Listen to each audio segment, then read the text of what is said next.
2 മണി വരെ ഞങ്ങൾ വർത്താനം പറഞ്ഞ് അവിടെ ഇരിക്കുകയും ചെയ്തു. ഞാനും അൻസിബയും കൂടെ വർത്താനം പറഞ്ഞിരുന്നു.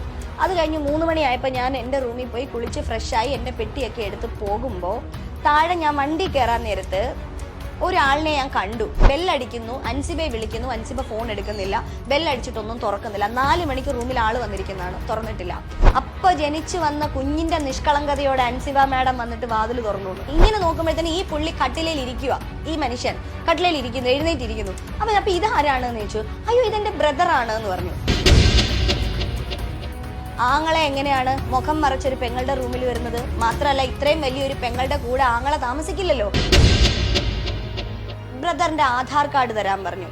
ആധാർ കാർഡ് ചോദിച്ചപ്പോൾ പറഞ്ഞു അവർ 7 സ്റ്റാർ ഹോട്ടലിൽ ഇവരെ താമസിക്കുന്ന ആൾക്കാരാണ്, ആധാർ കാർഡ് ഒന്നും തരാനായിട്ട് പറ്റത്തില്ല. മിഥിലാജ് എന്ന് പറയുന്ന വ്യക്തിയാണ്, അതും ഈ മിഥിലാജാണ്. ഈ സ്റ്റേഷനിൽ വന്ന അതേ മിഥിലാജ് എന്ന് പറയുന്ന, ഞാൻ പറഞ്ഞുതരാം, മുൻപ് കോമഡി ഉത്സവം എന്ന് പറയുന്ന ഒരു പ്രോഗ്രാം ഉണ്ട്.